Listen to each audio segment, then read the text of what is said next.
A few weeks ago, I realized I was starting to burn out, and so I thought, let me do what most creative types might do in that situation. I decided to run away.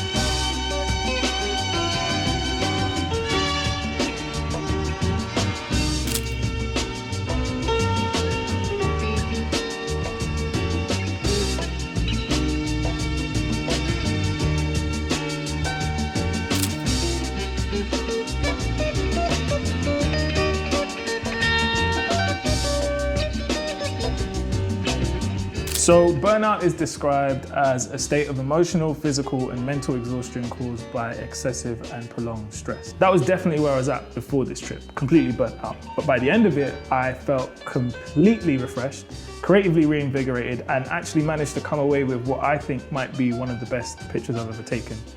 After climbing a mountain or a crag, whatever you want to call it, that is essentially the same size as the tallest building in Canary Wharf. More on that later. On this trip, we headed up to the Lake District, which is about a 6-hour drive if you take a break. It was me, Prash, Eric, and Rachel, my friends who were fellow creatives. I think all of us just wanted to take a bit of a break and escape from the city. It was an opportunity to decompress, go on some hikes, maybe take some cool photos, so everyone was down.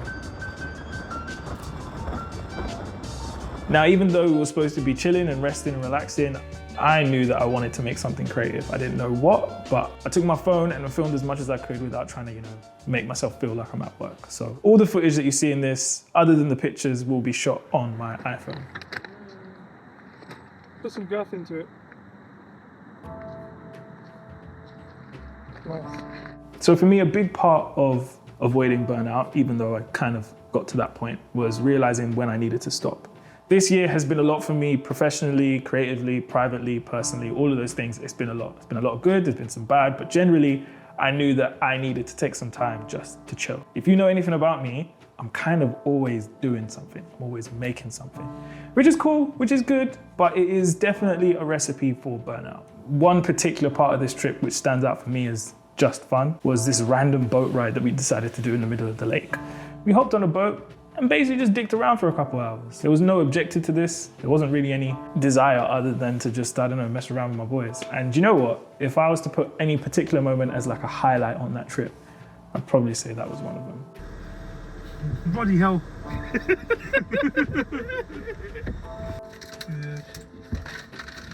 Now that brings me on to the final part of this trip, which is Cragg.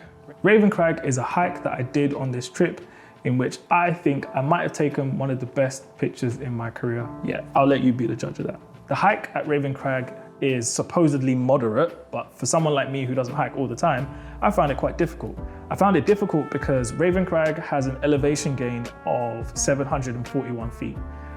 For a lot of you, that don't mean nothing.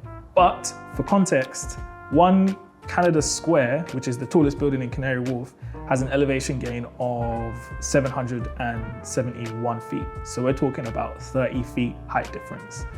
In other words, it's a big hike. We didn't get to this point till maybe around 3:30.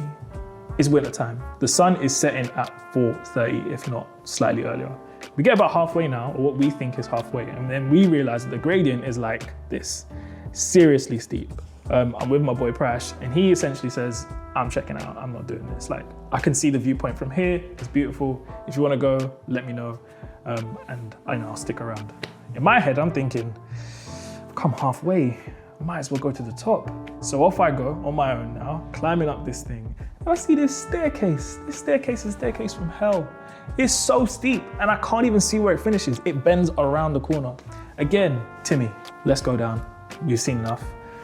We don't want to get trapped in the dark. But at this point, I've done most of this walk, so I'm gonna do it. Eventually, climb past the staircase, get to the top, and I start to see a glimpse of what I'm going to get. And I flip my camera up and I start recording. In this shot, you can see I'm literally walking out on the ramp, and the colors that I'm seeing in the sky are starting to take my breath. Not the hike, I'm very fit. It wasn't the step, it was just the colors. I come out off of this path and I see that it opens up on my right side, and I literally turn the camera and I am frozen. I'm literally frozen in my tracks because of what I was seeing. This isn't even the viewpoint yet. I'm instantly reinvigorated, energy levels go right back up, dopamine goes straight back up, adrenaline goes right back up. I'm in the moment, I'm locked in. I just start working. This is the picture that came from that moment. I do think this is probably one of the best pictures I've ever taken, maybe will ever take, and there's a few reasons for that. I think technically, I love where the exposure sits in that there's not loads of detail in the shadows, but there's enough to get some color. I love how the gradient in the sky is reflected in the water and gives us a nice point of contrast against the shadow. But then beyond the technical, this picture means a lot to me because it's just a manifestation of the fact that sometimes on the other side of sustained periods of hard work, there can be a reward that's worth it. I made a video talking about how worth it this moment was, back camera spinning around in a circle, and that went viral on TikTok. I'm making this video talking about it now, and all those things are cool, but I think the most important part of it for me was realizing that I can do hard things. And sometimes when I do those hard things, despite it being hard, it is very worth it on the other side. I think burnout is avoidable, 100%. I think we should try and avoid burnout. But I don't want that to be an excuse for myself or for you to avoid doing hard things, because you can do hard things. And in a lot of cases, those hard things are worth it. That's my opinion.